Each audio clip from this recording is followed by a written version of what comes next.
Hello hello hello. ठीक है।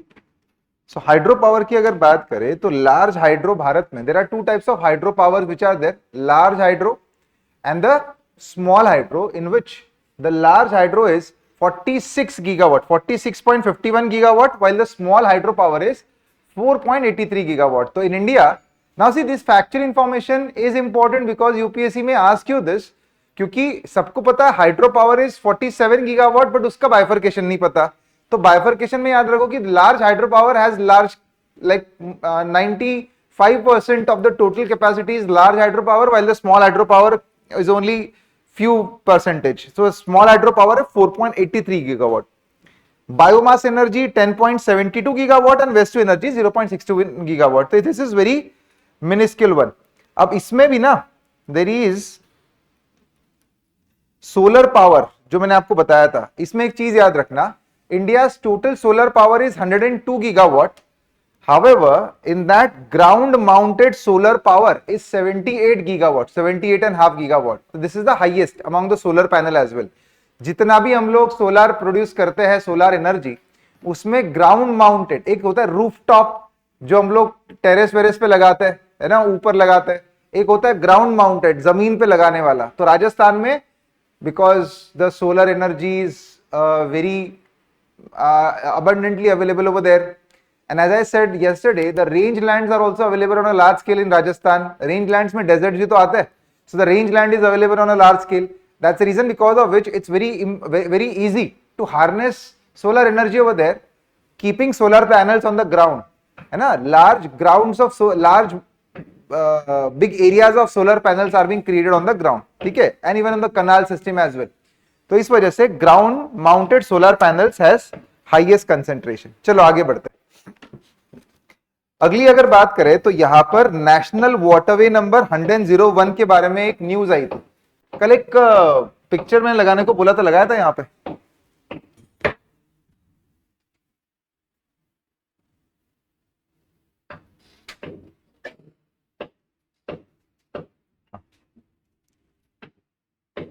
India में टोटल ऑपरेशनल वाटरवेज की अगर बात करें, so there are 13 national waterways which are operational currently in India. अब ये वाटरवेज जो है ना, these are important because they are ever increasing continuously. मतलब आज के 2 साल पहले मैं जब पढ़ाता था तब तक तो सिर्फ 6 ही वाटरवेज थे operational, but now there are total 13 waterways which are operational. But ये 13 वाटरवेज जो है ना, they are not straight forward 1 to 13, number उनका 1 से 13 नहीं है, उनका नंबर अलग अलग है। जैसे नेशनल वाटरवे नंबर 1 2 3 4 यहां तक तो सेम है, बट देन 10 83 85 91 68 111 73 197, तो ये सारे ऐसे नंबर है इनके।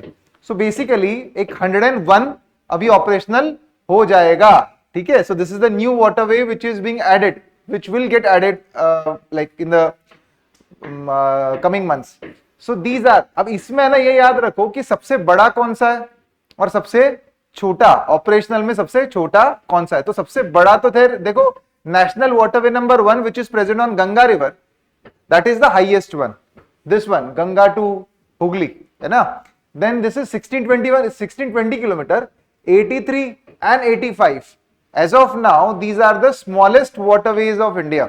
National waterway number 83 and 85. 83 is Rajpuri Creek 31 kilometer and Revdanda Creek which is Kundlika river पे 31 kilometer का। So these are the two waterways, 83 and 85 is there over here, Maharashtra के अंदर। So these are the two waterways, ठीक है, जो सबसे छोटे हैं। याद रखना तो आपको सारे ही है, इट्स जस्ट दैट इसमें आपको ये याद जरूर रखना है कि सबसे बड़ा कौन सा है और सबसे छोटा कौन सा है।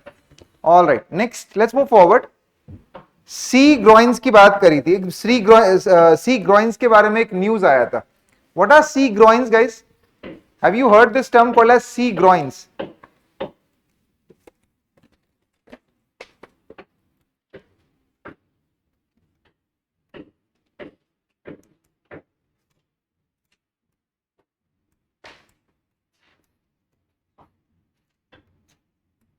सी ग्रोइंस की कंसेप्ट क्या होती है? Basically sea groynes are basically the structures which are created along the coastal areas to protect coastal area from getting eroded. Coastal areas को इरोड होने से बचाने के लिए कोस्टल एरियाज पे बचाया जाता है ना, अलॉन्ग विथ, क्योंकि क्या होता है देखो, if you look at Kerala coast and even the Coromandel coast as well, the Tamil Nadu coast and all, these areas gets affected significantly because of cyclonic activity. When the cyclone comes quite frequently, or even if you see in the southern part of India, the tidal waves are very strong. तो tidal waves के activity की वजह से भी coastal areas में erosion बहुत होता है. और अगर आप तमिलनाडु कोस्ट देखो और केरला कोस्ट देखो ना, तो वहां पर they utilize coast quite effectively. जैसे Kaveri river has deposited a lot of sediments along the coastal areas of Tamil Nadu, and that's the reason because of which the entire region is utilized for an agriculture. So a lot of livelihoods are dependent upon that coastal area, right? That's why it's very important to protect the coastal location. The same goes for the Kerala as well. Now in order to protect the coastal region, the Kerala government has created certain this sea groins. Basically क्या होता है ना, these are pillar like structures which are created along the coastal region. तो यहाँ पर जैसे ये India का कोस्ट लाइन है यहाँ पे, तो ऐसे पिलर जैसे स्ट्रक्चर बनाए जाते हैं. तो सी वेव्स जब आती है, और sea waves basically when that sea wave would be in a large amount, it will erode the coast line. In order to reduce the impact of sea wave, the groins as in the pillars are created in such a way that it would be able to break those waves at a farther distance, so that a very less energy wave will be able to hit the coastline, and it will be able to, it won't be able to take out the sand and the shingle from the coastal areas. तो इस वजह से बीच बचता है उससे, है ना. Kerala government keep trying for new things in order to protect the region. जैसे ना पानी के लेवल को कम ज्यादा होने के लिए, एक मेंटेन करने के लिए उन्होंने वहां पर ना एक रबर का एक स्ट्रक्चर ही बनाया हुआ है जो पानी के अंदर तैरता रहता है. As and when water level goes up and down, that rubber level basically tries to reduce the energy and the intensity of the sea waves which forms along the coastal areas. But इससे ना कुछ problems create हुई है. Problems ये हुआ है वहां पे, that coastal ecology has got deteriorated. At the end of the day, when you create any kind of structure along the coastal area, it is bound to happen that whatever natural ecology which was supposed to get developed over there, that will get hampered. Because this natural ecology is getting hampered over there, that's the reason because of which recently the people from Ernakulam and all, they have protested against the government, and that's the reason because of which it was there in the news. ठीक है, तो इसलिए ये news में था about sea groins and all. तो आपको सी ग्रॉइंस पता होना चाहिए कि क्या है. Recently sea groynes was in the news, it was in the context of which of the following, and they can ask you such statements. ठीक है,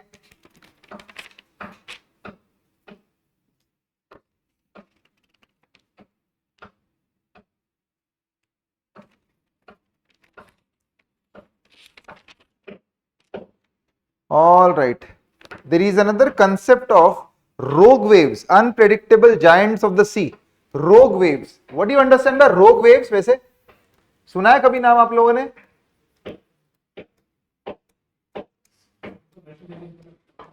हाँ, वैष्णो देवी. हाँ, these are the violent waves which are created because of many other reasons. So generally rogue waves are unprecedented high rise in the sea level, the sea waves, because of various other reasons. होता क्या है कई बार, जैसे ना आपने कभी ये देखा है कि आप अगर एक बहुत बड़ा पानी का कुंडा है और उसके अंदर अगर आप ऐसे हाथ मार रहे हो, तो उसके जो वेव्स निकलेगी वो जाएगी जाएगी जाएगी, एंड अल्टीमेटली जो किनारे है उसमें पानी ऐसे बाहर निकलेगा. बकेट में आप ऐसे हाथ मारते हो, पानी बाहर निकलता है. इसी तरह generally what happens is, in the water body some kind of landslides have occurred, or because of any kind of cyclonic activity in some part of the ocean, it results into creation of certain waves in the oceanic areas, and these waves basically ultimately keep moving. और अगर वो wave बहुत ज्यादा strong है तो it would create tsunami, but अगर वो wave थोड़ी कम स्ट्रांग है सुनामी से, तो इट वुड क्रिएट द रोग waves. So rogue waves are the large waves of water which comes along the coastal areas. They are larger than sea waves and the smaller than tsunami waves. Tsunami से छोटी और normal सी wave से बड़ी होती है. तो this rogue waves was in news recently and that's why it's also called as the wall of water और something like this. तो इतना इंपॉर्टेंट नहीं है वैसे ये, but still it was in the news, इसलिए बता दिया. There was a news related to glacial geo engineering. Glacial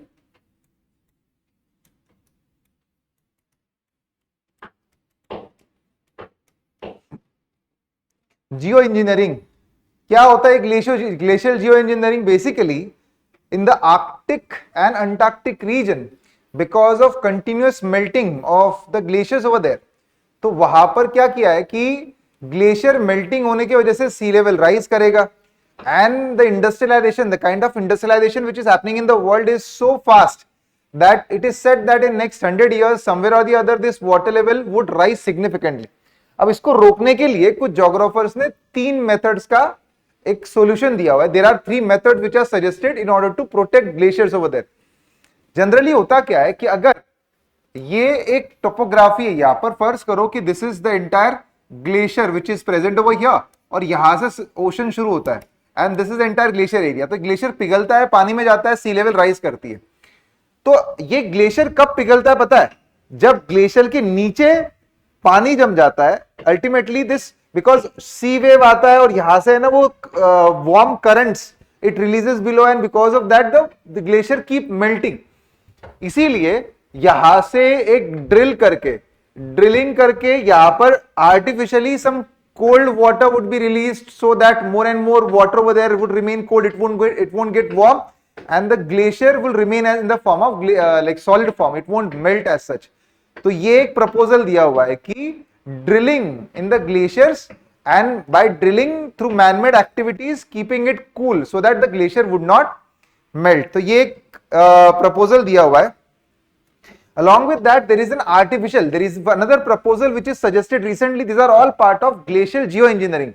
There is another proposal which is suggested over here कि यहाँ पर ना artificial islands create करो. What would happen because of that? When the artificial islands would be created, the warm water which is present in the water in the oceans, it won't be able to travel all the way towards the glacier. So islands will act as a hindrance for the movement of warm water. Less warm water would reach over there. Because of that, वहां पर कम से कम गर्म पानी पहुंचेगा तो melting भी कम से कम होगी. So this is another proposal which is suggested and there is another solution which is suggested कि आप समुद्र के अंदर ही एक दीवार क्रिएट कर दो, जो दीवार समुद्र के लेवल के नीचे ही रहेगी, मतलब बेसिकली सी लेवल के नीचे ही रहेगी and it is called as a sea berm. BERM.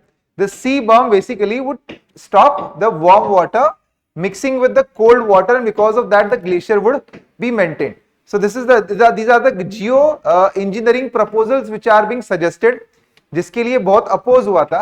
There is one more geo engineering method which is suggested कि आप सैटेलाइट, एक बहुत बड़ा आईना लेके, ग्लास लेके आप सैटेलाइट से ऊपर छोड़ दो और वो सूरज की किरणों को रिफ्लेक्ट करवा देगा. So that lesser light would be able to reach over the surface and because of that overall cooling effect can be seen. But again it will hamper glacier melt होने से तो रोक देगा, but then it can hamper the other ecological aspects as well. तो जिसके लिए oppose किया गया था. ठीक है. Then there is a concept of pyrocumulus cloud, guys. Pyrocumulus cloud. Do you know the concept of pyrocumulus clouds?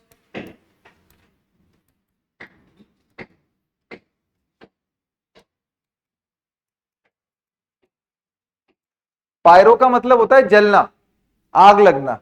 तो कई बार क्या होता है, पायरोक्यूमुलस क्लाउड कैसे काम करता है, कई बार क्या होता है पता है? ऐसी,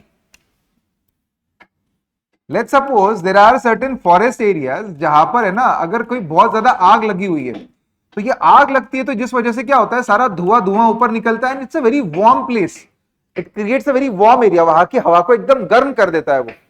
तो इतनी गर्म हवा सारे धुएं को लेके, तो देखो ये परफेक्ट कंडीशन क्रिएट होती है. अगर ये बड़े लेवल पर होता है तो it creates a perfect condition for the formation of cloud and the rainfall. How? What is required? Hygroscopic nuclei. What is required for the rainfall to happen? First, air should rise up and second is air should contain some particles. Hygroscopic nuclei जिसे कहते हैं. Now when the burning takes place, some forest fires और something, then in that case because of that burning the air start rising up, क्योंकि गर्म हवा है तो हवा ऊपर जाएगी, but while rising up it will also take all that pollutants with it, तो पोल्यूटेंट्स भी ऊपर जाएंगे अपने साथ। तो होता क्या है कि यहां पर एक बहुत जबरदस्त लो प्रेशर सेंटर बनता है, लो प्रेशर। अब लो प्रेशर जब भी बनता है तो लो प्रेशर अपनी तरफ सारी हवा को सक करेगा, you know this fact right, क्योंकि यहां पर हवा थी, ये हवा अगर ऊपर चली गई तो नीचे एक वैक्यूम बनेगा ना, अब उस वैक्यूम को फिल करने के लिए आसपास की हवा इस लो प्रेशर की तरफ आएगी, and then the air will keep rising up continuously. What happens is, because of this mechanism, the air keep rising, taking all the dust particles above, taking all the moisture along with it above, and because of that the cloud forms. This cloud which forms over here is called as a pyrocumulus cloud. However, this cloud is not like simple cloud, it is a black colored cloud. When the rainfall would happen, rainfall would also contain a lot of suit in it, बहुत सारे काले काले, मतलब वो अगर let's suppose imagine करो generally rainfall अगर हमारे शरीर पे गिरता है पानी, तो आपको ऐसा थोड़ी कि उस पानी के अंदर के डस्ट पार्टिकल दिखाई देते हैं, कोई नहीं दिखाई देते ना, बट ये पायरोक्यूमुलस क्लाउड से होने वाली बारिश की वजह से आपके शरीर पर अगर वो पानी गिर रहा है तो आपके ऊपर गिरने के बाद आपको सारे सूट पार्टिकल्स वगैरह शरीर पे दिखाई देंगे, it can be harmful as well for our body, so this is called as pyrocumulus cloud. If the amount of cloud increases significantly, so much so that it reaches all the way till stratosphere, then it is called as pyrocumulonimbus cloud. Pyrocumulonimbus cloud. तो ऐसे इसके दो terms है, पायरोक्यूमुलस and पायरोक्यूमुलोनिम्बस. Cumulonimbus और cumulus में फर्क समझ में आता है ना, क्यूमुलस मतलब बस एक कॉटन जैसा क्लाउड होता है, और क्यूमुलोनिम्बस मतलब एक पूरा मशरूम जैसा पूरा cloud which goes all the way till stratosphere, है ना, that's called as cumulonimbus cloud. All right guys. अच्छा, ये pyrocumulonimbus cloud also results into lightning strikes. तो बिजली भी चमकती है इसमें कई बार. तो बिजली क्यों चमकती है भला? लाइटनिंग जो होती है आसमान में वो क्यों होती है, कुछ आइडिया है क्यों होती है? ये आवाजें आती है कई बार, थंडर लाइटनिंग वगैरह होती है, ये कहां से आती है? जनरली इट इज सेड, अगर आपने क्लाउड्स पढ़ा होगा तो आपको पता होगा कि generally it is said that the cumulonimbus clouds are associated with thunder and lightning, but nimbostratus cloud does not have any lightning or the thunder, जबकि दोनों clouds की वजह से बारिश होती है. nimbostratus cloud also gives rainfall, cumulonimbus cloud also gives rainfall, but cumulonimbus cloud gives more lightning and thunder and all, बिजली ज्यादा चमकती है उसमें. ऐसा क्यों बोला, क्या कारण है? आयंस. तो ऐसा क्यों है कि निम्बोस्ट्रेटस क्लाउड में नहीं बनते ions?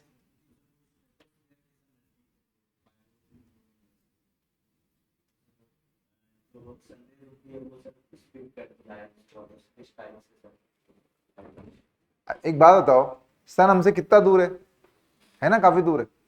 Sun millions of kilometre travel करके आया, और सिर्फ 2-3 किलोमीटर के बस अंतर में, कितना अंतर है एक स्ट्रेटोस्फेयर में और नीचे, क्या इसमें अंतर कितना है? 10 किलोमीटर का, 10 भी नहीं, इट्स लाइक 6-7 किलोमीटर का.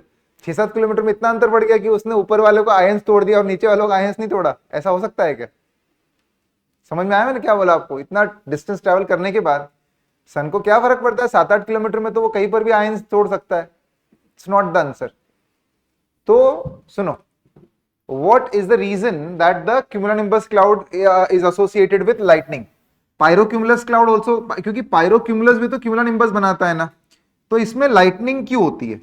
Generally when we say nimbostratus cloud has formed up in the atmosphere, तो निम्बोस्ट्रेटस क्लाउड ऐसे होते हैं. They are big but they are basically a kind of flat structure, thick होंगे but flat. इसी को आप cumulonimbus से अगर कंपेयर करोगे तो cumulonimbus would look like this. So this is cumulonimbus and this is nimbostratus. Both of them would give rainfall. क्या समझ में आ रहा है आपको इन क्लाउड्स को देख के? कोई आइडिया समझ में आ रही है वो हुआ क्या होगा? ऐसा क्या हो गया कि इतने बड़े एक क्लाउड इतना डीप बन गया ऊपर तक और एक क्लाउड इतना चपटा रह गया? ऐसा क्यों? क्योंकि it's all, when you look at the cloud, remember this fact, cloud denotes the movement of air. हवा की मूवमेंट को क्लाउड दर्शाता है हमेशा. कई बार आपने ना, आज देखो आप ऊपर आसमान में आपको है ना ऐसे क्लाउड बाल की तरह दिखते होंगे, ऐसे बालों की तरह दिख रहे होंगे, सफेद बाल जैसे हवा में झूल रहे। पता है वो क्या दर्शाता है? वो क्लाउड आपको जैसा दिख रहा है ना, इमेजिन दिस वे कि ऊपर, इसका मतलब हवा भी वैसी चल रही है। क्योंकि क्लाउड है क्या? Cloud is all about those droplets. Wherever the air will move, the droplets will move. So if the air is moved like this, air is moving like this, the droplets will also move like this, and that's the reason because of which you can see that hairy structure. Further, the amount of droplets in the air is so low that those clouds are very thin. इस वजह से अभी आसमान में दिख रहा है। ऐसे क्लाउड में कोई बारिश होगी क्या? नहीं, कोई बारिश नहीं होने वाली। There would not be any rainfall as such. आज अगर देखा जाए तो ऐसे कोई बारिश नहीं होगी। हाँ, शाम आते आते तो कोई मौसम बदल गया, कहीं आसपास का क्लाउड हम तक पहुंच गया, आसपास के एरिया का क्लाउड हवा से बहते बहते आ गया यहाँ पे, तो अलग बात है, तो रेनफॉल आ जाए। बट अभी के मौसम में कि ऊपर बिल्कुल साफ आसमान है और हल्के हल्के बाल जैसे बादल दिख रहे, तो कोई रेनफॉल नहीं होगी। देखो तो यहां पर क्या होता है, ध्यान दो। यहां पर क्लाउड कैसे बना होगा? ऊपर कहीं ना कहीं नीचे की हवा यहां तक पहुंची, तभी तो उधर क्लाउड बनाना। अब आप बताओ, नीचे की हवा ऊपर तक कैसे पहुंच गई? इतने ऊपर कैसे पहुंच गई? That means that air had lot of energy with it. उस हवा के पास बहुत सारी एनर्जी होगी तभी तो पहुंची ना। सो the air which has lots of energy, that air goes up substantially upward, बहुत फटाफट ऊपर जाती है, बहुत तेजी से ऊपर जाती है। इसका मतलब टर्बुलेंस ऐसे क्लाउड के अंदर बहुत ज्यादा होगा, because air is rising up with a very strong force. That's why the turbulence in the air is also very strong. Along with that, the moisture in the air is also very significant. हवा में moisture बहुत ज्यादा होने की वजह से ही तो इतना बड़ा बादल बना हुआ है। अब हमने बचपन में एक एक्सपेरिमेंट किया था, एक स्केल लेके माथे पे घिसते थे हम लोग और उसको कागज चिपकाते थे, उससे इलेक्ट्रोस्टैटिक फोर्स जिसे कहते हैं। So basically what happens is when the air goes up substantially upward, like very fast, then in that case all the particles which are present in the air, they collide with each other. So when they collide with each other, they create electrostatic force, and that creates ions, not the sun. So basically that collision of the air particles with each other, it results into creation of certain ions in the cloud.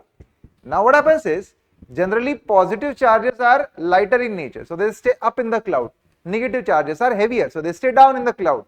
तो cloud में ना negative नीचे रहता है, positive ऊपर रहता है।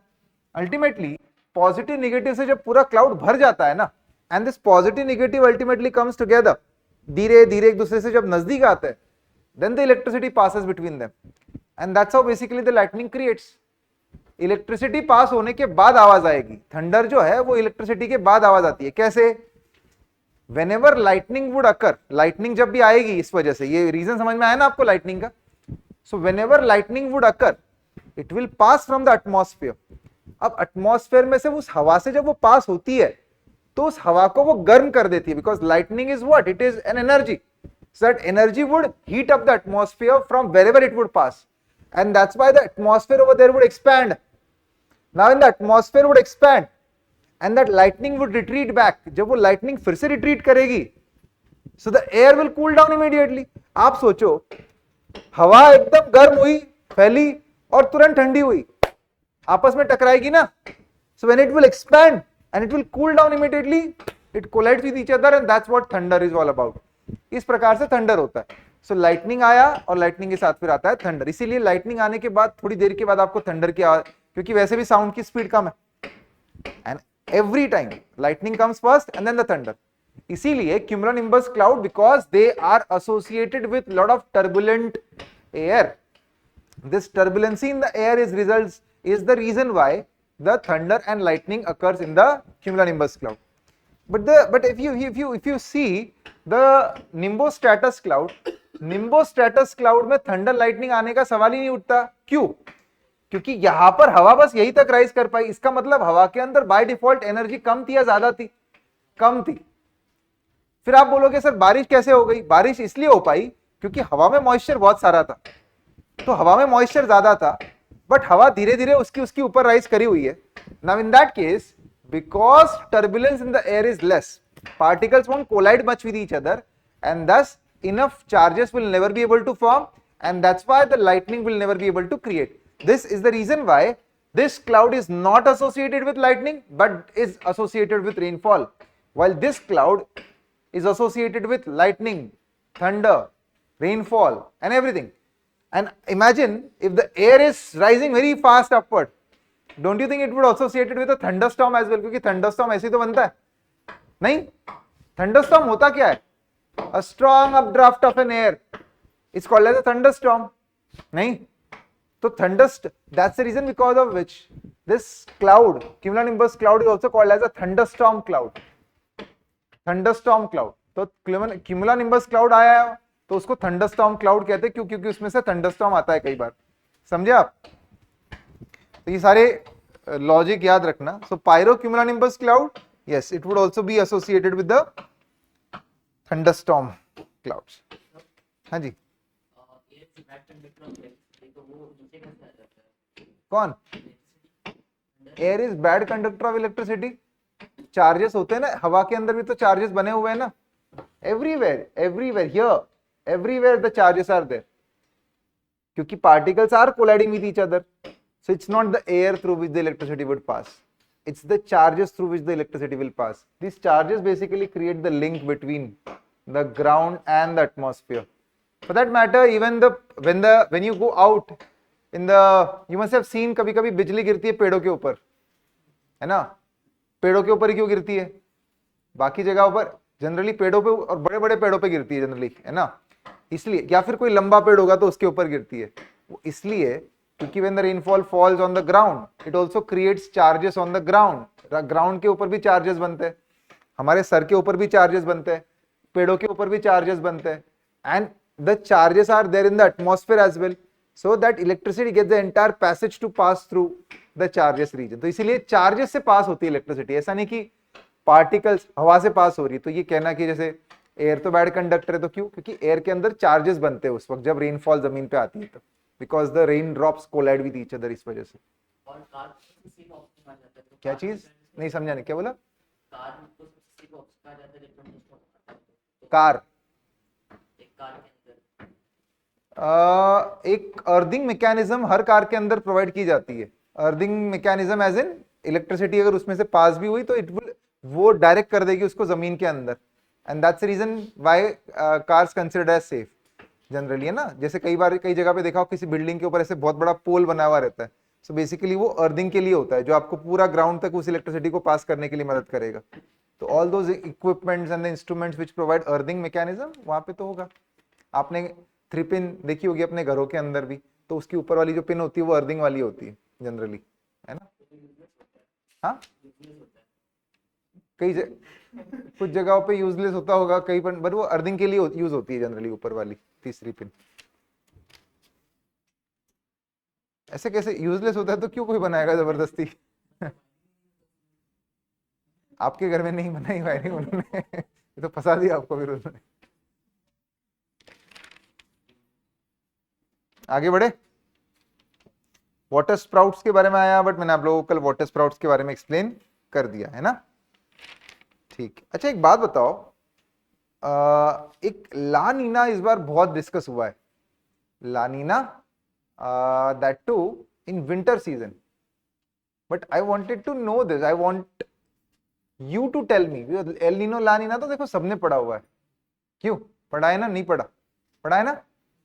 La Neena क्यों आता है, किस सीजन में आता है, वो बताओ भाई. ला नीना किस सीजन में आता है?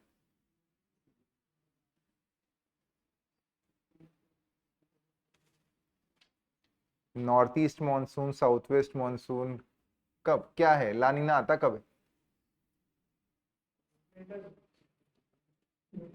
विंटर्स में आता है.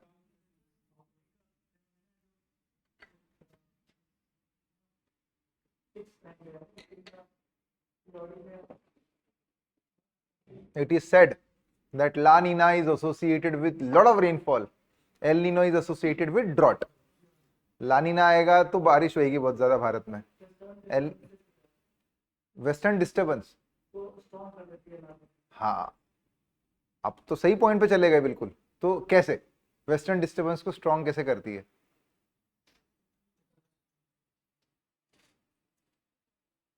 बात तो बिल्कुल सही करी है आपने वैसे. यस,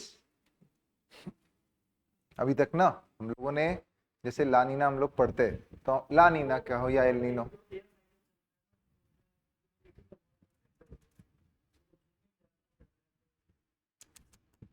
थोड़ा सा अभी डेविएट हो गया। आप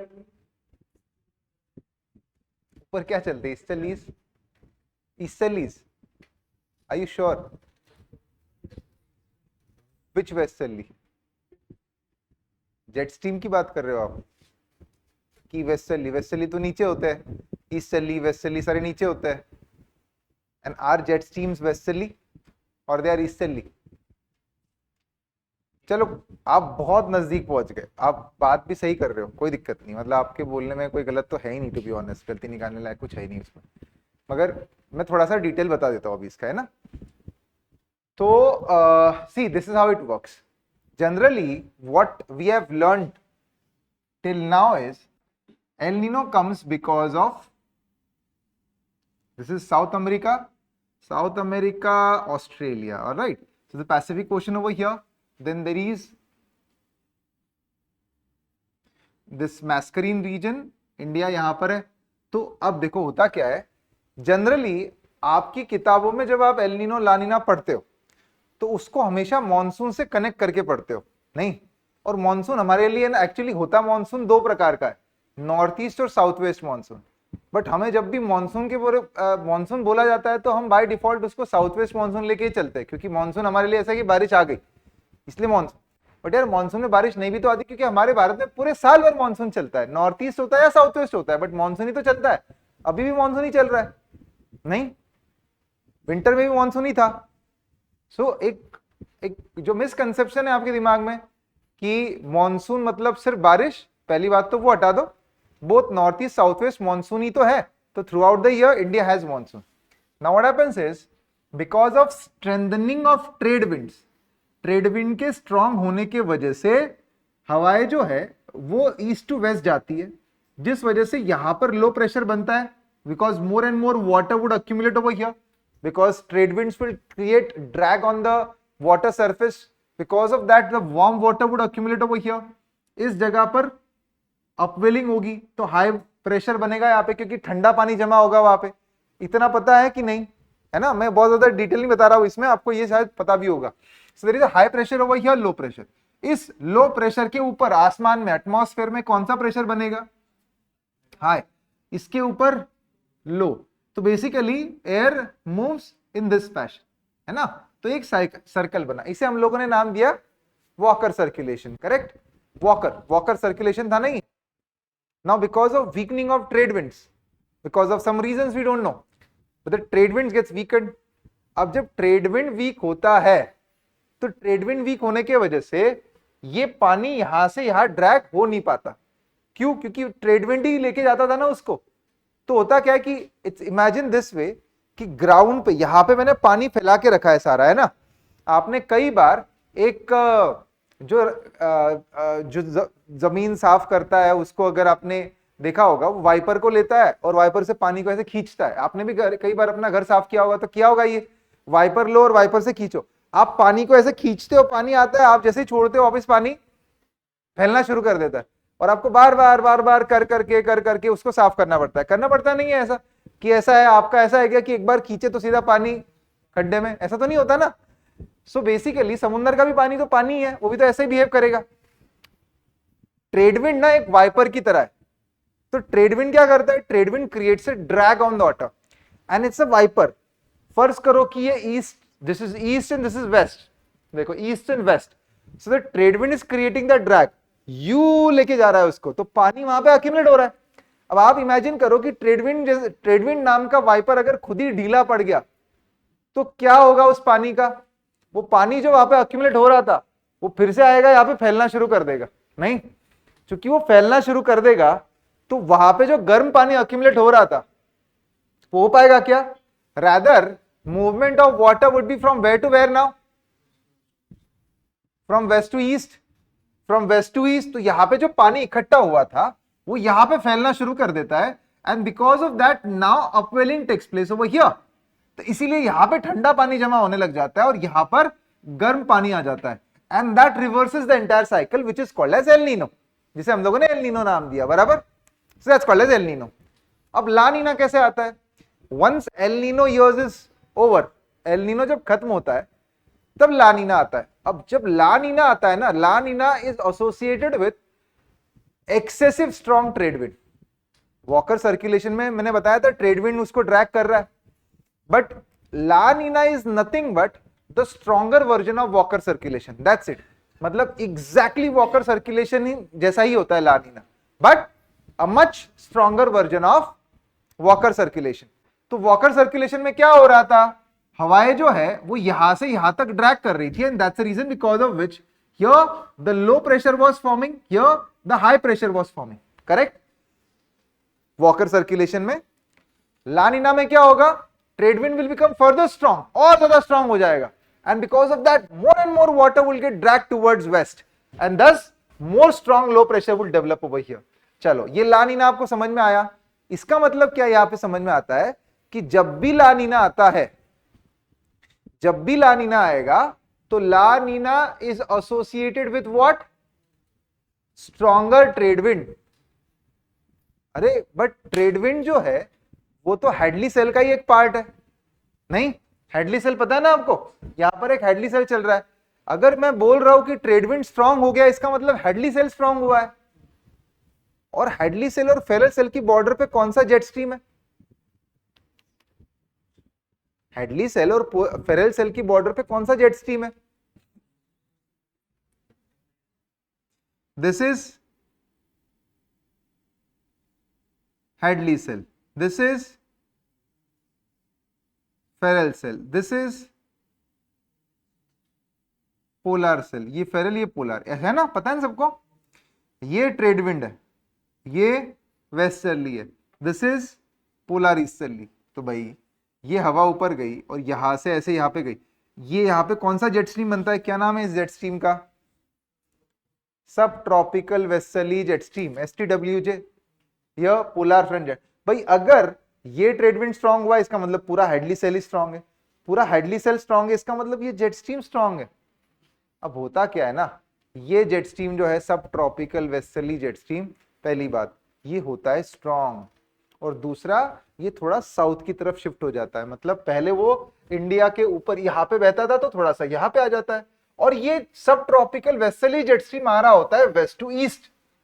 तो विंटर सीजन में जब ये वेस्ट टू ईस्ट आता है तो यहाँ पे जो भी टेम्परेट साइक्लोन बनते हैं ना मेडिटेरियन सी में, ये टेम्परेट साइक्लोन यहाँ पे ड्रैग करके लेके आ जाता है, जिस वजह से भारत में बहुत ज्यादा बारिश होती है। समझ में आया आपको? Why La Nina is associated with winter rainfall. क्यों? क्योंकि अगर ला नीना विंटर के सीजन में स्ट्रांग रहा तो ला नीना का स्ट्रांग रहना ये इस बात का प्रमाण है, इस बात का प्रूफ है that entire Hadley cell is very strong, क्योंकि ट्रेड विंड स्ट्रांग है। So if the Hadley cell is strong, jet stream is strong, and if the jet stream is strong, this jet stream will drag more and more temperate cyclone towards east, and this temperate cyclone will give more and more rainfall in North India. This is the reason why La Nina brings lot of rainfall in the winter season. ठीक है?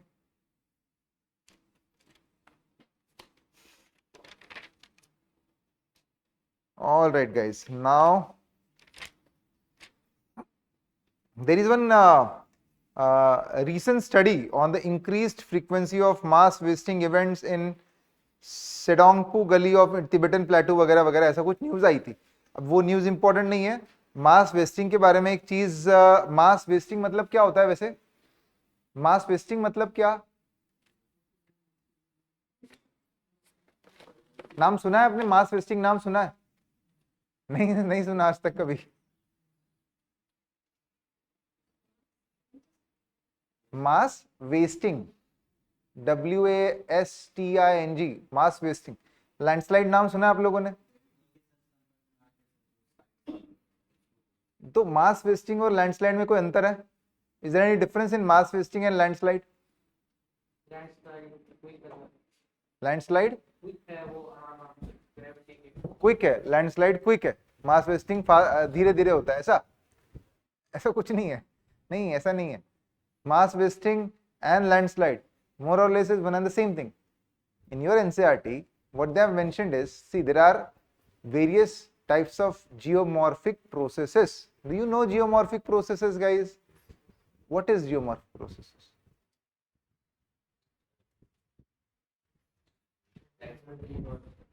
Yes. Endogenic and exogenic processes are called as geomorphic processes.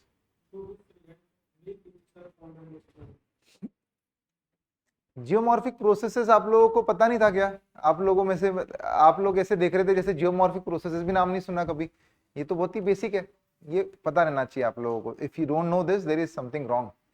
तो सुनो, geomorphic processes जो है ना, they are of two types, endo and exo. मैं आप लोगों को एक टेबल निकाल के देता हूं, वो टेबल आप बिल्कुल निकाल लो। थोड़ा बड़ा टेबल है वो भले ही, बट है ना, it will help you to gauge exactly किसकी बात कर रहे रहते हैं हम लोग, कब कब कौन कौन सा आता है। तो उसमें है ना, आप बना लो वो टेबल यार।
ठीक है।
ठीक है।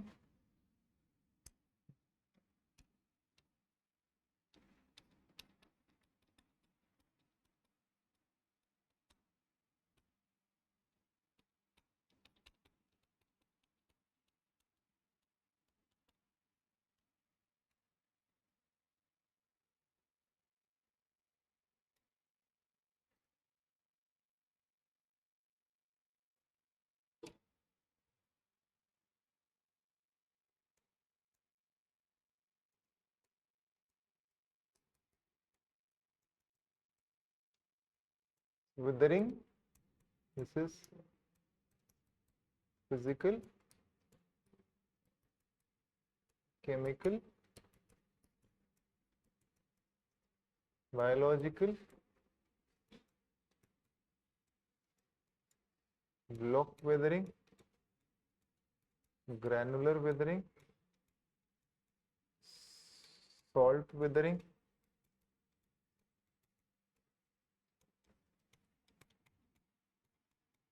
spalling,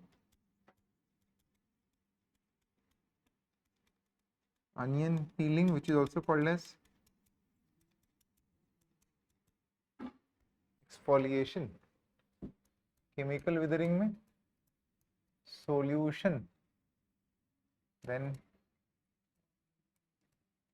carbonation,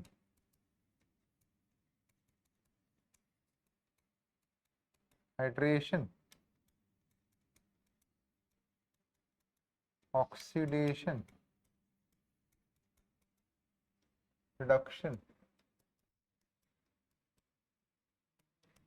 floral,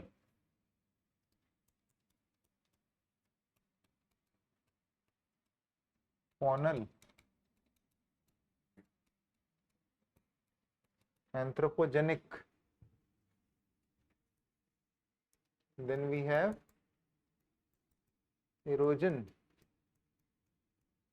deposition, ये दोनों का मिला के river, glacier, sea waves, ground water and wind. And then we have mass wasting, which is also called as mass movement, which is of various type: soil creep, solifluction, earth flow, mud flow, landslide, slumping, rock slide, debris slide, leher, avalanche. So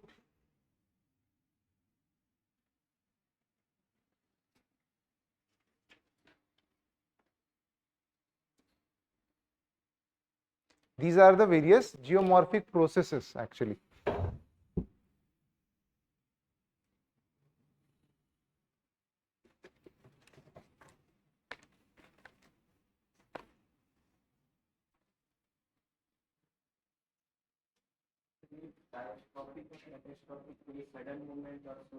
हाँ,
यहाँ पे debris flow भी है एक.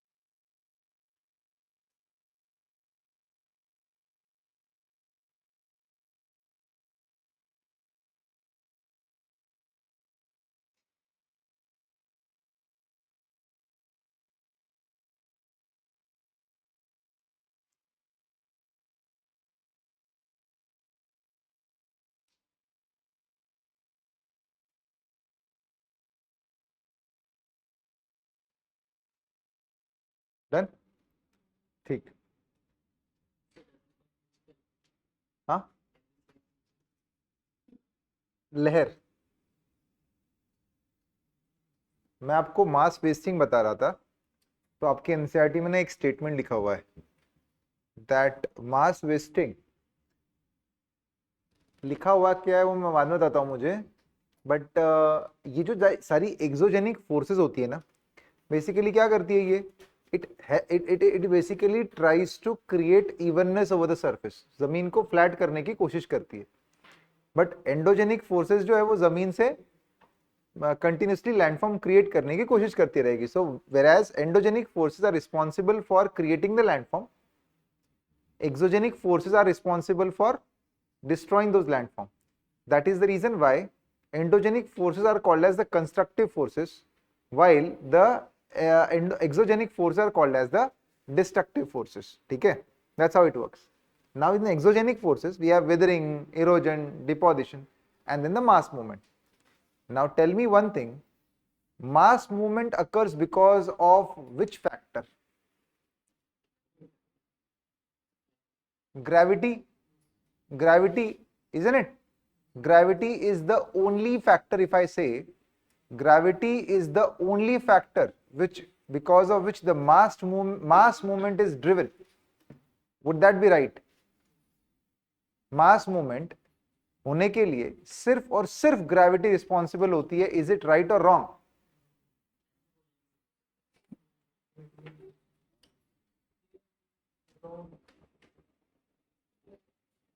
एक तो हाँ इसका आंसर या ना है, आपको क्या लगता है?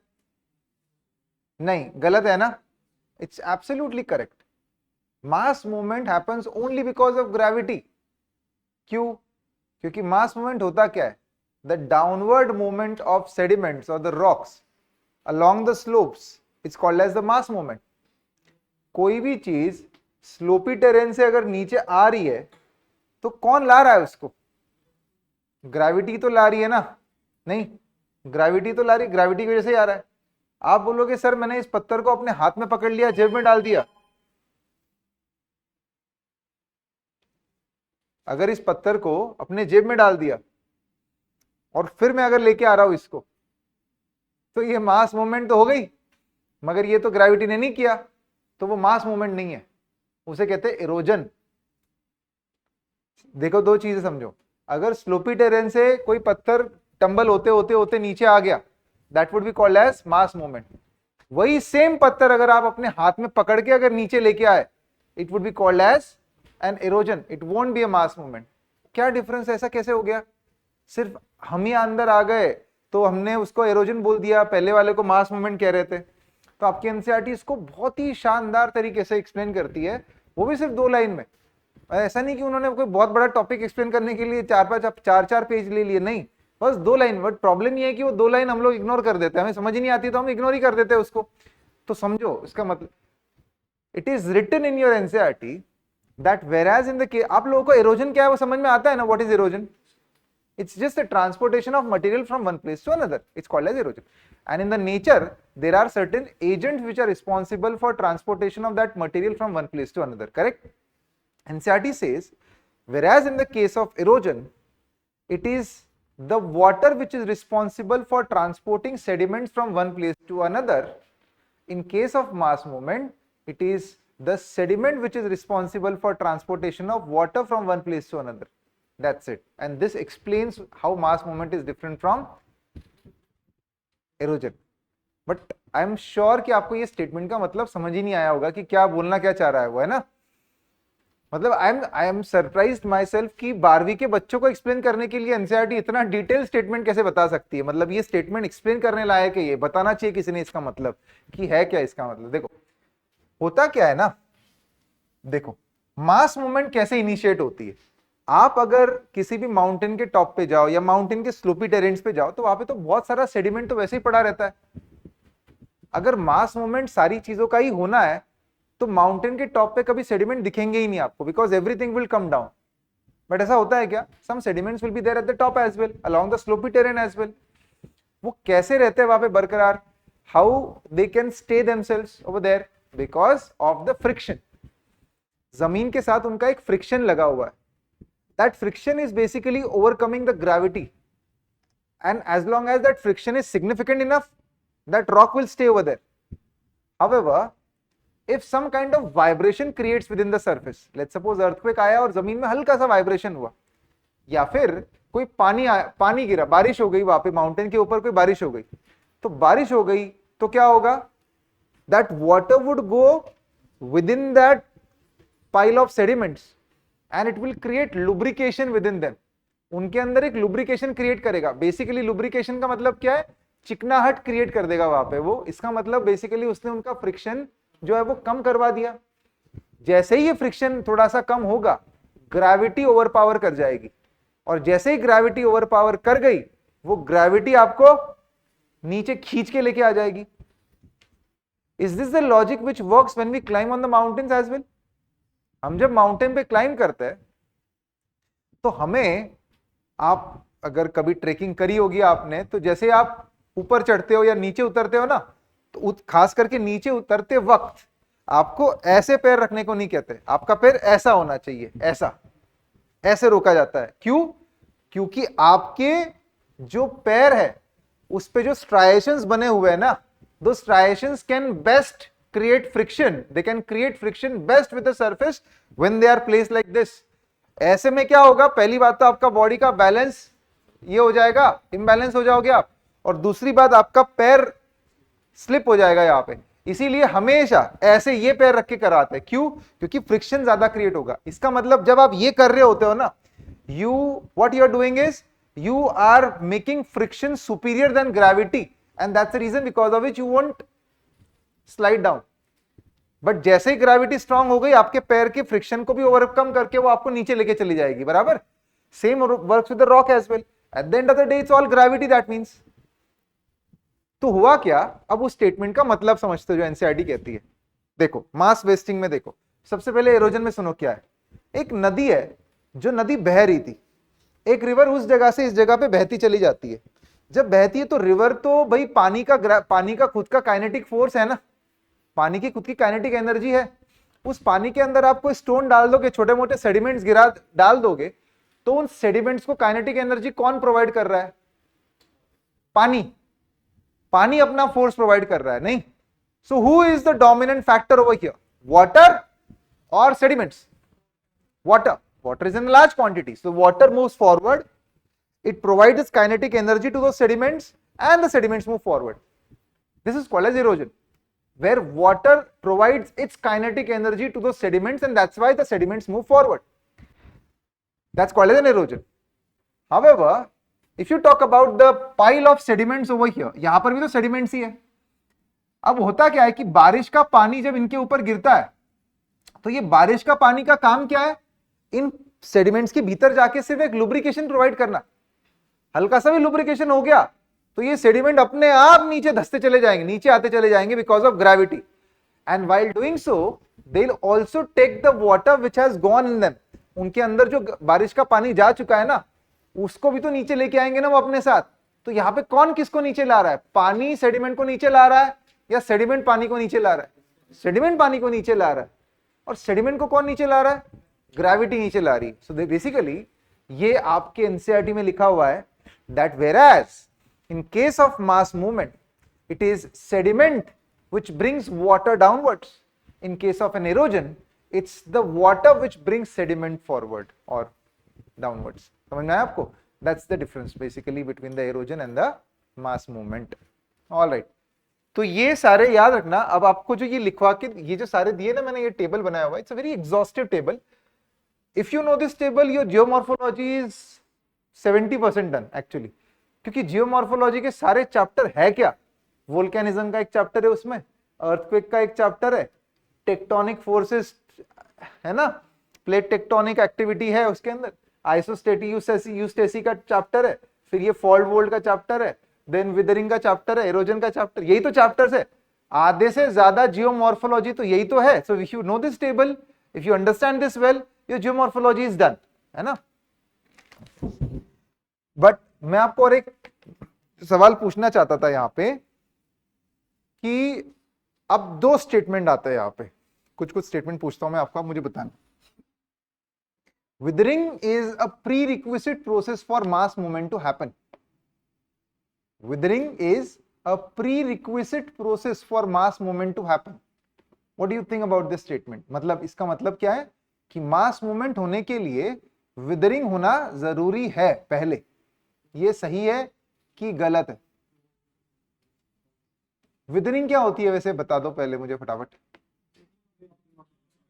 Breaking off rocks in situ. In situ नहीं, इन सितु क्या होता है? जो उसी जगह पर हो जाए, कोई रॉक उसी जगह पे टूट जाए तो उसे इन सितु कहते हैं। So breaking off rock at the same location is called as weathering. Now tell me, if I say that withering is a prerequisite process for mass movement to happen, is it true?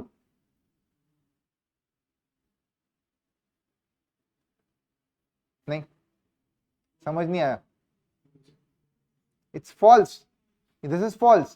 Withering जरूरी नहीं। withering, see आपकी NCERT में again this is written in your NCERT कि withering is not a prerequisite process for mass movement to happen. However, withering helps mass movement. बस कि वो उसको मदद करता है, बट विदरिंग हो ही तभी मास मूवमेंट होगा कोई जरूरी नहीं है। कैसे? सुनो, किसी पहाड़ पे जाओ, वहां पे इतना बड़ा पत्थर रखा होगा, उस पत्थर का कोई विदरिंग नहीं हुआ, बट क्या वो पत्थर ग्रेविटी के चलते नीचे टंबल हो सकता है क्या? हाँ बिल्कुल हो सकता है। नहीं, अब when it will tumble downwards, वो टंबल होते होते टूटेगा, तो वो कोई विदरिंग थोड़ी कहलाएगा, क्योंकि विदरिंग तो उसी जगह पे होनी चाहिए थी। That's why remember this, mass movement होने के लिए विदरिंग होना कोई जरूरी नहीं है। हाँ, बट अगर वो, अब जैसे इतने बड़े पत्थर को अगर आपको नीचे ढोना है तो उसको तो ज्यादा ताकत लगेगी। But if that big stone has got broken down into smaller pieces, would that be easy to bring it downwards? Yes, उसको नीचे लाना आसान होगा। इसीलिए कहा जाता है कि withering helps mass movement, but it is not necessary that withering should always happen for mass movement, है ना? दैट्स अच्छा। तो मुझे और बताओ, erosion, withering is a prerequisite process for erosion to happen. Is it true? Withering is prerequisite process for erosion to happen. Is it true? It's true, right? It's not. वो भी गलत है। Withering is not required for erosion to happen. फिर से example लो ना यार, आप कोई नदी बह रही है और नदी इतने बड़े पत्थर को अपने साथ लेके बह गई, विदरिंग हुआ यहाँ पे कोई किसी प्रकार का? नहीं। बट अब वो पत्थर जब उस नदी से बहता चला जाएगा, that stone will create friction on the ground and automatically it will break down. तो कोई विदरिंग थोड़ी हुआ वो, तो इरोजन तो वैसे भी हो गया। समझ में आया आपको? तो समझो ये बात, विदरिंग बस प्रोसेसेस को फास्ट करने में मदद करता है, बट विदरिंग किसी चीज के लिए जरूरी हो, वो हो ही तभी होगा, ऐसा कुछ नहीं होता। ना विदरिंग के लिए, ना मास मूवमेंट के लिए, ना इरोजन के लिए। अभी clear with this? For withering to happen, gravity is one of the factor. Is it true? सिर्फ मास मूवमेंट के लिए होता है ना gravity? For withering to happen, gravity is one of the factor. Is it true? Huh? It's true. It's true. It's one of the factor. है ना? आपने अपनी एनसीईआरटी में ये फोटो देखी है क्या? डिनोटेशनल फोर्सेस, जिसमें लिखा हुआ है process, withering, mass movement, erosion. ये देखो, ये पिक्चर आपकी एनसीईआरटी का ही है, एग्जैक्ट पिक्चर है आपकी एनसीईआरटी में, ऐसा कि ऐसा। और उसके अंदर ही फोटो में भी लिखा हुआ है that for weathering to happen there are 3 things which are very important: gravitational actions, gravitational forces, molecular stresses within the body, and chemical actions within the body. ये 3 फोर्सेस चाहिए विदरिंग के लिए। मास मूवमेंट होने के लिए gravitational force, बस, और कुछ नहीं। इरोजन और ट्रांसपोर्टेशन के लिए kinetic energy is required, that's it. Kinetic energy is required. तो अभी क्लियर विद दिस? ये समझ में आया आपको? कंफ्यूजिंग था ना? जबकि ऐसा एक भी नहीं जो सवाल मैंने आपको एनसीईआरटी से बाहर पूछा। आपके एनसीईआरटी के जैसे कि वैसे स्टेटमेंट लिखे हुए ये, अगर आप अच्छे से पढ़ो। इरोजन के लिए काइनेटिक फोर्स चाहिए, काइनेटिक एनर्जी चाहिए, लिखा तो है।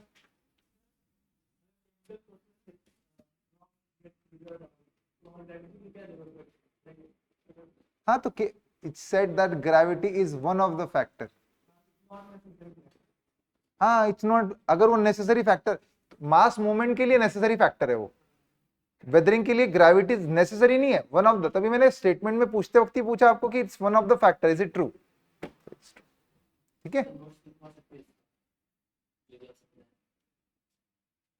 क्या लिखो इसमें मतलब, तो आप स्टेटमेंट लिखो, मैंने जो बोले वो स्टेटमेंट आप लिखना चाहते हो तो लिख लो, है ना। लिख, मास मूवमेंट के लिए लिख दो, withering is not a prerequisite process, withering is not a prerequisite process for mass movement,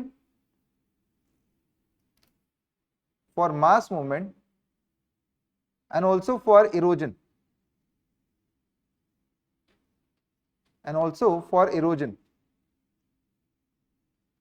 however withering helps these processes, to speed up, withering helps these processes to speed up, ठीक है। whereas, अगला point, whereas gravitational force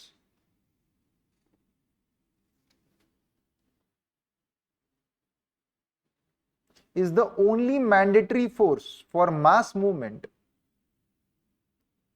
whereas gravitational force is the only mandatory force for the mass movement, comma, it is one of the force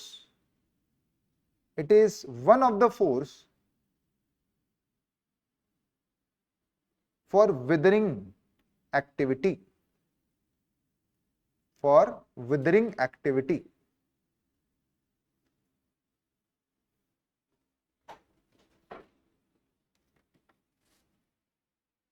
ठीक है। अब आप सोच रहे होंगे कि सर ग्रेविटी कैसे, कोई एग्जांपल है क्या हमारे पास जो ग्रेविटी विदरिंग कराती है? फर्ज करो कि कोई बहुत बड़ा पत्थर है, उसके अंदर कोई दरार गई हुई है, because of temperature, pressure and all, दरार गई हुई है। अब जब दरार जाती है तो दोनों पत्थर के जो दो ब्लॉक्स, एक पत्थर के अंदर जो बने अभी दो ब्लॉक्स है, इनका खुद का कुछ वजन है ना, तो होगा क्या, अपने वजन के चलते ये साइडवर्ड फोर्स अप्लाई करेंगे, बेसिकली वो नीचे गिरने की कोशिश करेंगे, but because they are already attached to each other and the crack is half drawn, इस वजह से वो टूट नहीं पाएंगे। So let's suppose the crack is only this much, पूरी क्रैक नहीं डेवलप हुई है, आधी क्रैक बनी हुई है, तो जो बचे हुए तो दो पत्थर बने हुए हैं ना अभी ये, जिनके अंदर आधी क्रैक बनी हुई है, ये अपने वजन के चलते फोर्स लगाएंगे और उस क्रैक को वाइड करते करते करते करते then they will fall apart. तो उनका वजन अगर फोर्स, वजन मतलब क्या, इट्स ग्रेविटी, नहीं, weight is nothing but the gravity, किसी भी चीज का वेट तो ग्रेविटी से तो डिफाइन होता है। All right guys, next is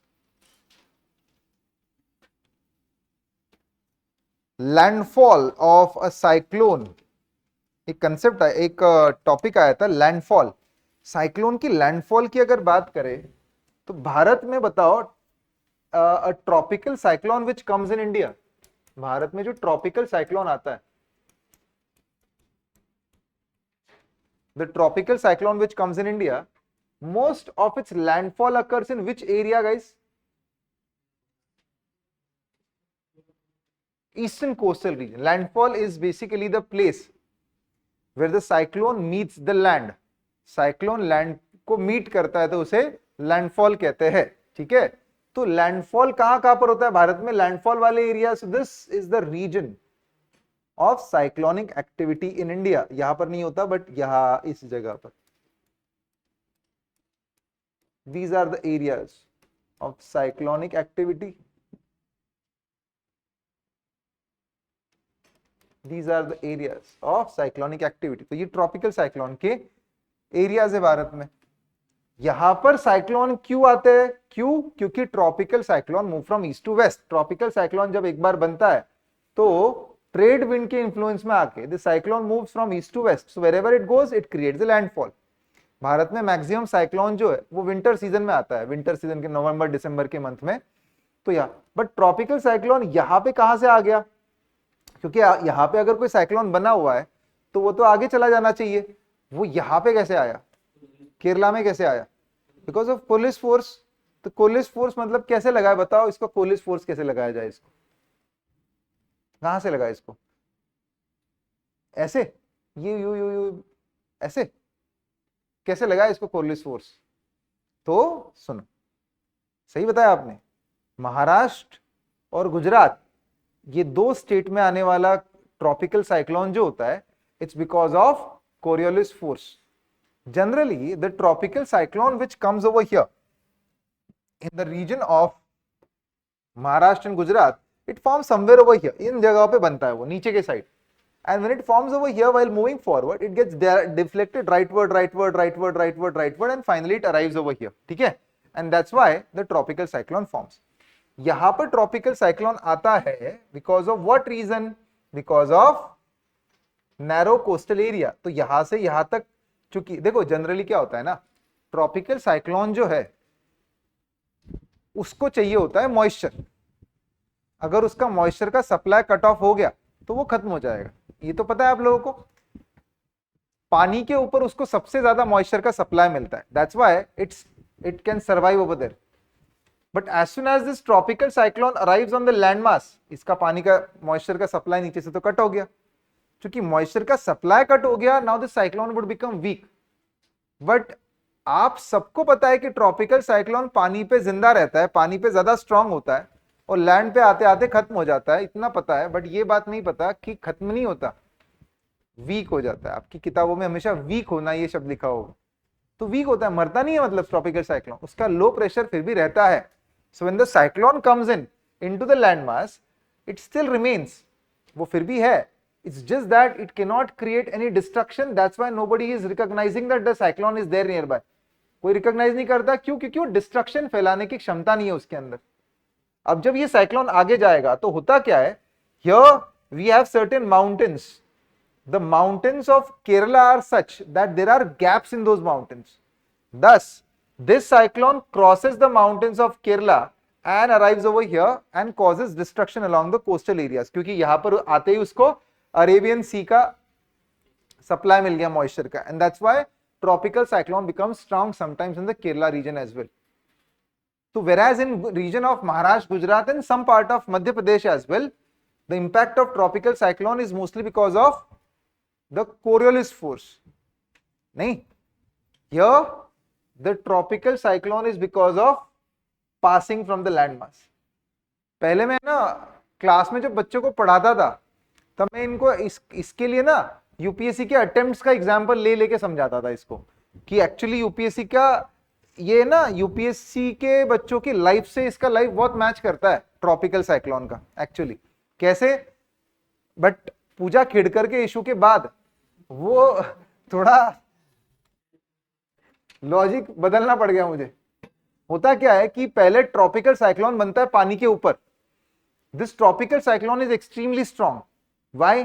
because it is getting supply of moisture from below, पानी का सप्लाई मिल रहा है, इस वजह से स्ट्रॉन्ग है। अब होता क्या है कि लैंडमास पे जैसे ही आता है इसका पानी का सप्लाई कट हो जाता है, बट स्टिल कोस्टल एरिया में 100 किलोमीटर तक तो ट्रॉपिकल साइक्लोन तबाही मचाता है बिल्कुल। तो अगर यूपीएससी के बच्चों से इसका कंपेयर किया जाए तो ये आपका पहला अटेम्प्ट होता है बेसिकली, जिसमें आपको लगता है कि यूपीएससी आज तक बस आप ही का इंतजार हो रहा था कि आप आए और अब जो पढ़ाई होगी और जो रैंक निकलेगी, है ना? ऐसा होता ही नहीं होता। फर्स्ट अटेम्प्ट में जोश बहुत अलग ही लेवल पर चलता है एकदम। तो this is first attempt of a UPSC aspirant, but जरूरी थोड़ी कि पहले अटेम्प्ट में सबका हो जाए।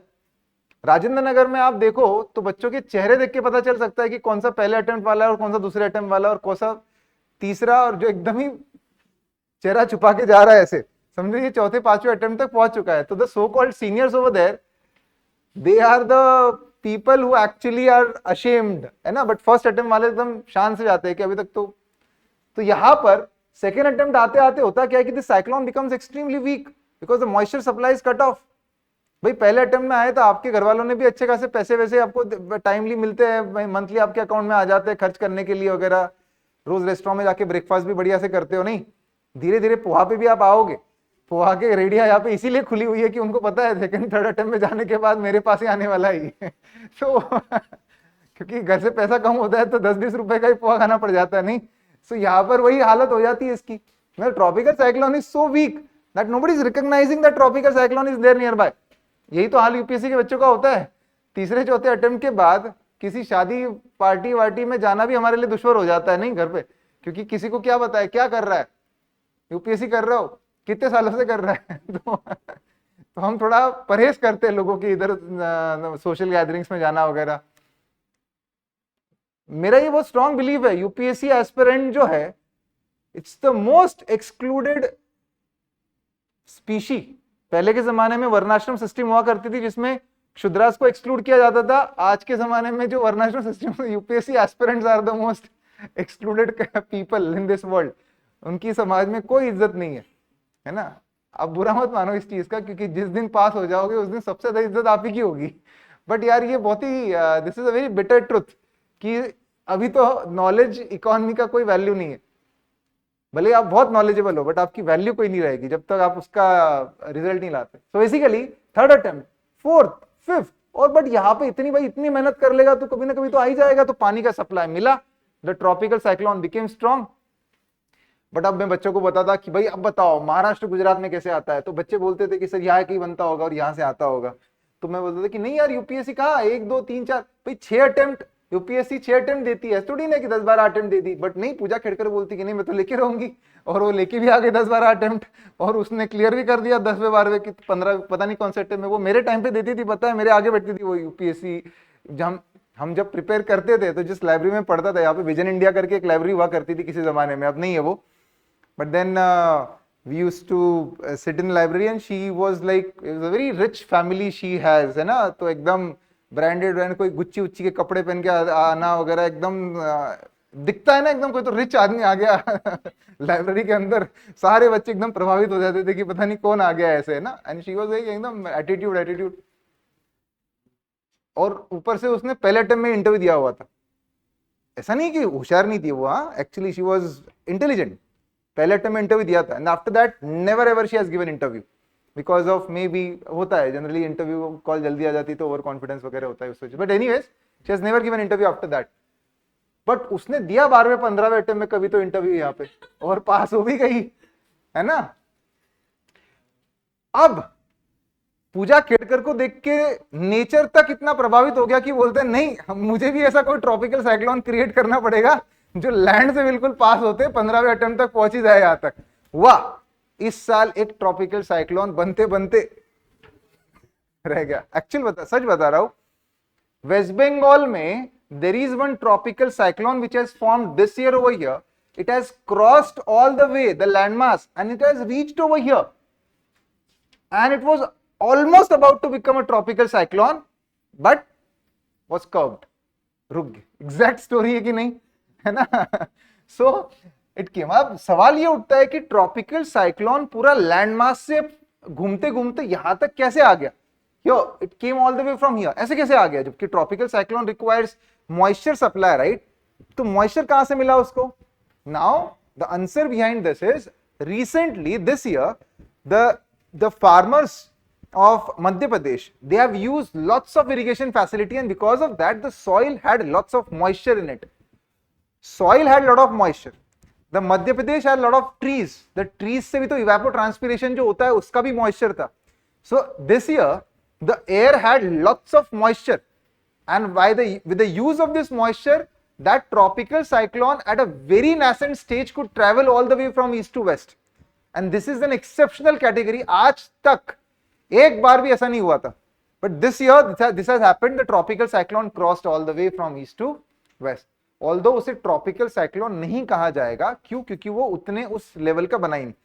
किसी भी साइक्लोन को ट्रॉपिकल साइक्लोन तभी कहा जाता है या उसको नाम तभी दिया जाता है क्योंकि ट्रॉपिकल साइक्लोन के नाम होते हैं ना, तो उसका नाम तभी बरकरार रहता है जब उसका स्पीड 119 किलोमीटर प्रति घंटे की रफ्तार से बढ़ता है, 119 किलोमीटर पर आवर।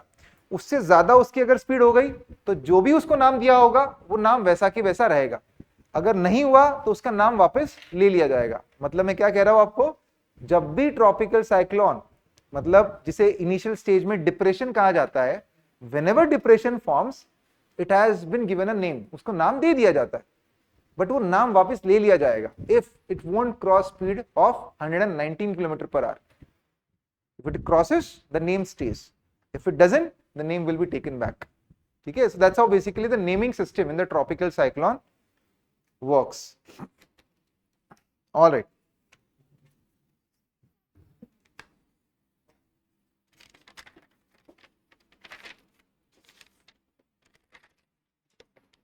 ठीक है, तो हमने ये तो खत्म कर दिया, ये हो गया अपना। इसके बाद guys, there was a news on pulses in India. Recently, India's pulse production has increased significantly. अब पल्स प्रोडक्शन जब इंक्रीज हुआ है तो ये तो एक अचीवमेंट वाली बात है, क्योंकि traditionally we are growing wheat and rice and ना, ट्रेडिशनली तो क्या, after green revolution we are focusing more on green the wheat and rice. Why is it so? Why is it so that nowadays government is forcing farmers, और forcing तो क्या, force तो नहीं कर सकती, but they are encouraging farmers through various schemes and the subsidies to produce more and more pulse crop. Pulse produce करने पे encourage क्यों किया जा रहा है? पल्स क्रॉप होते क्या है? दालें है ना, दालें तो होती है ना, तो दालें जो भी है, अरहर की दाल, चना दाल वगैरह, ये सारे पल्स क्रॉप होते हैं। ठीक है, these crops are leguminous in nature. Leguminous, these are the leguminous crops. Leguminous मतलब nitrogen fixing crops. Indian soils are traditionally considered as nitrogen deficient soils. भारतीय soil जो होती है ना, whether it is alluvial soil, black soil, doesn't matter which type of soil we are talking about, except forest soil and swampy soil, PT soil. इन दो soils को छोड़ दो तो बाकी भारत में मिलने वाली हर एक soil के अंदर नाइट्रोजन की कमी होती है। कौन सी दो soil की बात करी मैंने? Swampy soil, that means the PT soil, PEATY, PT soil and the forest soil. इन दो soil को छोड़ दो तो भारत में मिलने वाली हर soil के अंदर नाइट्रोजन की कमी है। इसीलिए तो सरकार यूरिया पे सब्सिडी देती है इतना सारा, क्योंकि urea is nothing but nitrogen.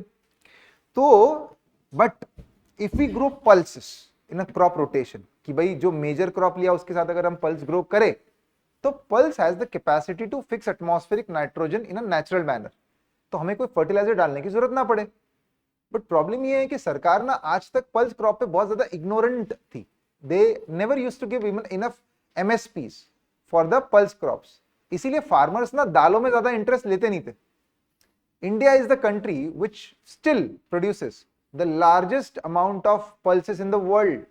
हम दुनिया का सबसे ज्यादा पल्स प्रोड्यूस करते हैं, हम दुनिया का सबसे ज्यादा पल्स कंज्यूम भी करते हैं, और हम दुनिया का सबसे ज्यादा पल्स इंपोर्ट भी करते हैं। तो we don't export pulse crops, हम एक्सपोर्ट तो करते ही नहीं है, नेट एक्सपोर्टर नहीं, मतलब हम लोग। आप बोलते होंगे सर नहीं एक्सपोर्ट तो करते कुछ कुछ, हाँ हाईएस्ट वैरायटीज वगैरह जो है ना, बहुत टॉप वैरायटीज जो होती है जिसकी डिमांड होगी बाकी के देशों में, वो करते हैं हम लोग। बट आप नेट की बात करो तो we are the net importers of pulse crop, we are the net consumers, huge amount of consumption happens over here. Obviously, because of tradition, pulse is something which is integrated with our tradition somewhere or the other in our cuisines. आप भारत की कोई भी cuisine उठा के देखो, उसके अंदर दालें तो होगी ही होगी किसी न किसी अमाउंट में। आप भले वो डोसा ले लो या फिर खिचड़ी ले लो या फिर किसी भी प्रकार का सांभर ले लो, कुछ भी उठा के देख लो, सब में दालें कुछ ना कुछ प्रमाण में होती। क्यों? Because India is dominantly a vegetarian country और a soft non vegetarian country. We are not hardcore non vegetarians. Hardcore non vegetarian मतलब जो कुछ भी खा ले, चाइना जैसे। भाई हम वैसे तो नहीं खाते, नॉन वेजिटेरियन के नाम पे सिर्फ चिकन मटन फिश वगैरह ये सब खाते हैं ज्यादा से ज्यादा। But hardcore non vegetarians would find in the Asian nations. Asian people are the hardcore non vegetarians actually. India, the South Asian country, specifically India, Nepal, यहाँ पर वेजिटेरियनिज्म ज्यादा होता है, नॉन वेजिटेरियनिज्म थोड़ा सा कम है। तो प्रोटीन की कमी है हमारे पास, प्रोटीन की अगर मात्रा वो पूरी करनी है तो हमारे पास क्या बचा, फिर दाल ही बची, या फिर सोयाबीन खाओ। पनीर खा नहीं सकते क्योंकि आजकल पनीर ने भी धोखा दे दिया, इतना सारा पनीर। तो दिल्ली में आने वाला हर एक पनीर का टुकड़ा, दिल्ली में जितना भी पनीर आता है सब कुछ कहां से आता है पता है आपको? मुरैना से। मुरैना से, जो मध्य प्रदेश का जो भिंड मुरैना वाला एरिया है ना, सारा पनीर दिल्ली का वहां बनता है। और सारा की सारा पनीर जो होता है वो 100% आर्टिफिशियल होता है, उसमें किसी प्रकार का नेचुरल दूध दूध कुछ नहीं होता है। वो यूरिया से, पाम ऑयल से ना, वो अलग अलग मिश्रण बना बना के वो बनाते हैं उसको। So don't eat the paneer which we get over here. अभी अभी क्योंकि बहुत बड़ा ये हुआ है, रैकेट पकड़ा गया है वहां पे भिंड मुरैना में, है ना, इस वजह से। हाँ जी, क्या चीज? अमूल का क्या? अब यार वो टेस्ट कर लो, आप चेक कर लो भले कि असली है नकली है। अब मैं आपको हाँ ना क्या ही बोलूं, मैंने चेक नहीं किया अभी तक, बट मैंने जो न्यूज पढ़ी उस बारे में बता रहा था आपको। एनीवेज, नाउ इसके कुछ फैक्ट है, आप लोग लिख लो इसको पल्स को regarding.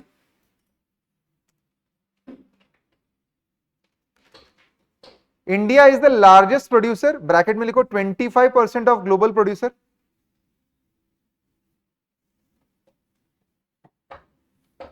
India is the largest producer, 25%. Consumer, 27% of world consumption.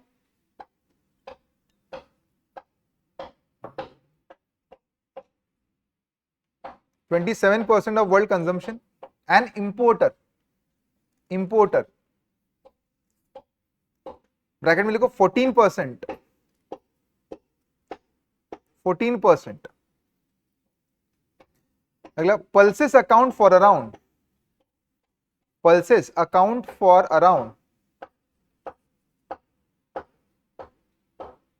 20% of the area, 20% of the area under food grains. 20% of the area under food grains. And contribute around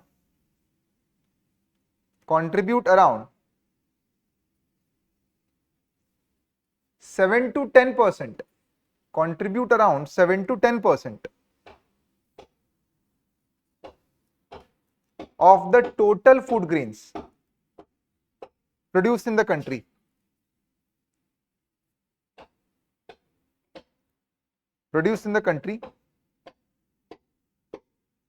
अगला point लिखो, मध्य प्रदेश,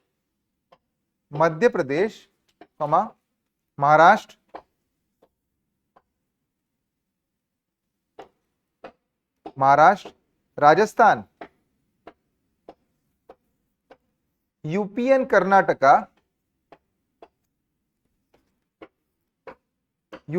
Karnataka, are the top 5 states.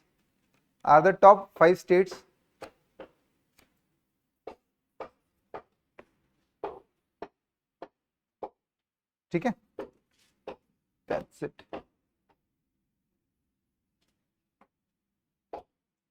एक sacred groups के बारे में news आई थी, क्या होता है ये सैक्रेड ग्रुप्स? नहीं, the vegetation which has religious angle to it, जिनको पूजा जाता है ना, they are called as the sacred groups. तो अभी सुप्रीम कोर्ट ने एक एडवाइजरी रिलीज करी थी जिसके तहत ये बोला गया था कि community reserves need to be created around the sacred groups. The reason being, किसी भी चीज को सैक्रेड मानने की जो प्रथा होती है ना, वो वहां के लोकल लोगों में होती है आमतौर पे। तो wherever we say these are the trees which are important and they are considered as sacred groups. तो कंसेप्ट ये है कि सैक्रेड ग्रुप्स मानता कौन है उनको? बाहर के लोग तो नहीं मानेंगे, तो वहां के जो ट्राइबल लोग हैं वही मानेंगे mostly. The concept of sacred groups have arrived from the tribal people only in most of the cases.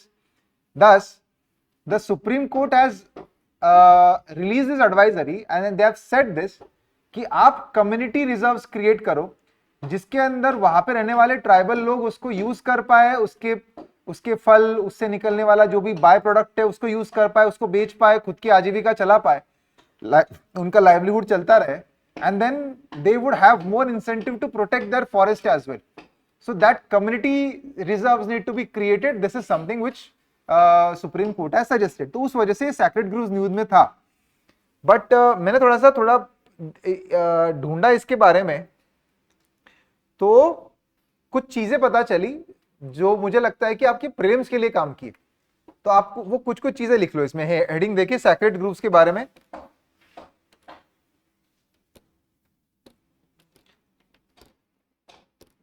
The recent judgment by Supreme Court was inspired from the recent judgment, यही judgement community reserves वगैरह create करने का. The recent judgment by Supreme Court was inspired from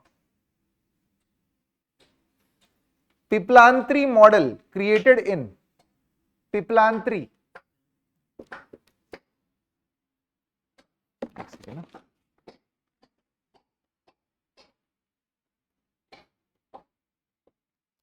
Piplantri model created in Piplantri village in Rajasthan. Piplantri village in Rajasthan. Sacred groves have different names in different states. Sacred groves have different names in different states.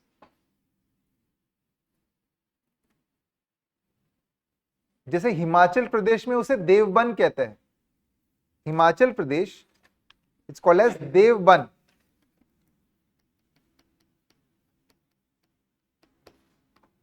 Devban. Karnataka देवराकड़ू.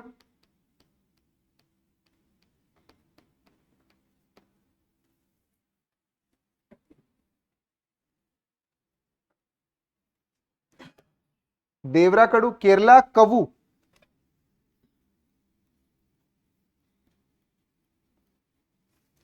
कवू. Madhya Pradesh में सारना.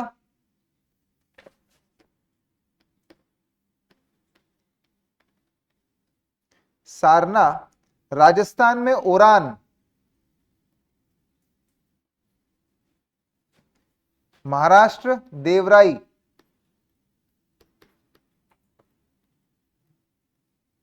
मणिपुर उमंगलाई.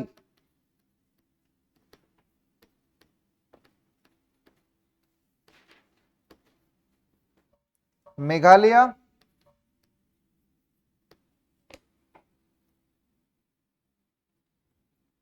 ला किंटाग. किंटांग और Law Lyngdoh. This is Meghalaya. Uttarakhand Devan और देवभूमि.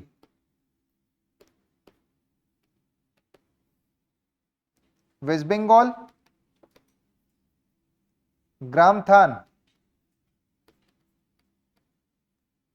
आंध्र प्रदेश पवित्रवना.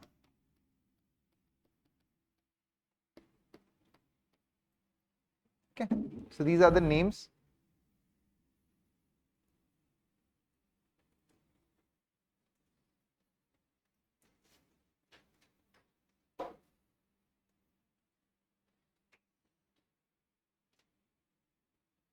ठीक है, done. There is a last topic which is remaining now. That once that is done, we are done. Volcanic vortex rings. Volcanic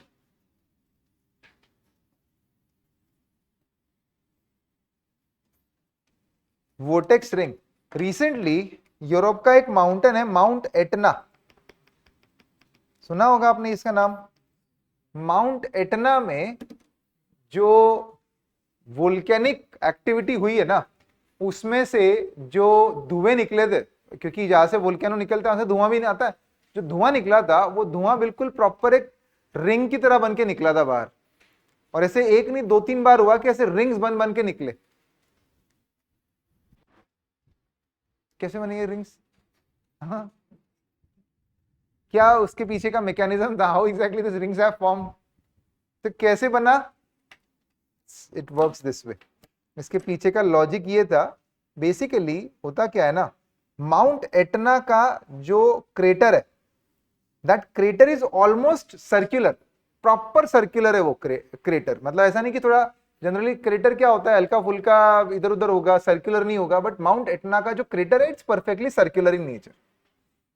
now what happens is, whenever the gases which are releasing from the tunnel of this crater, if those gases contains most of the water vapor than the other gases, उसके अंदर अगर maximum पानी होगा, water vapour अगर होगा, तो ये rings बनती है। बट उसी के साथ साथ होता क्या है, जब ये फर्ज करो ये टनल है और उसमें से निकल रहा है वो धुआं पूरा बाहर निकल रहा है, तो होता क्या है कि उसके सेंटर में जो धुआं है, अंदर से जो निकल रहा है ना, उसमें जो सेंटर में जो है उसका फ्रिक्शन कम है, और उसके पेरीफेरी में जो धुआं है उसका आसपास की वॉल के साथ ज्यादा फ्रिक्शन हो रहा है। That's why when it comes out and it tries to come out from here, तो उस वक्त होता क्या है कि बीच वाला जो धुआं है वो जल्दी बाहर निकल जाता है, और कॉर्नर वाला जो उसके जो क्रेटर के कॉर्नर पे जो धुआं है ना उसका फ्रिक्शन ज्यादा हो जाता है, जिस वजह से अंदर वाला धुआं बाहर निकल के रिकॉइल होता है, ऐसा बाहर की तरफ रिकॉइल हो जाता है, फट से बाहर निकलता है और रिकॉइल होता है, और रिकॉइल होके वो पूरा ऐसा रिंग बना देता है साइड में। समझ में आया आपको क्या हुआ basically? So here the steam which is coming out from the middle, it does not have any friction, so it would be able to come out very fast, but the steam which is at the corner, it is experiencing that friction, that's why its velocity is reduced। तो अंदर वाला steam बाहर आके ऐसा recoil हो जाता है बाहर की तरफ, जिस वजह से बीच में एक हॉलो स्ट्रक्चर क्रिएट होके आसपास में रिंग बना दिए जाते हैं।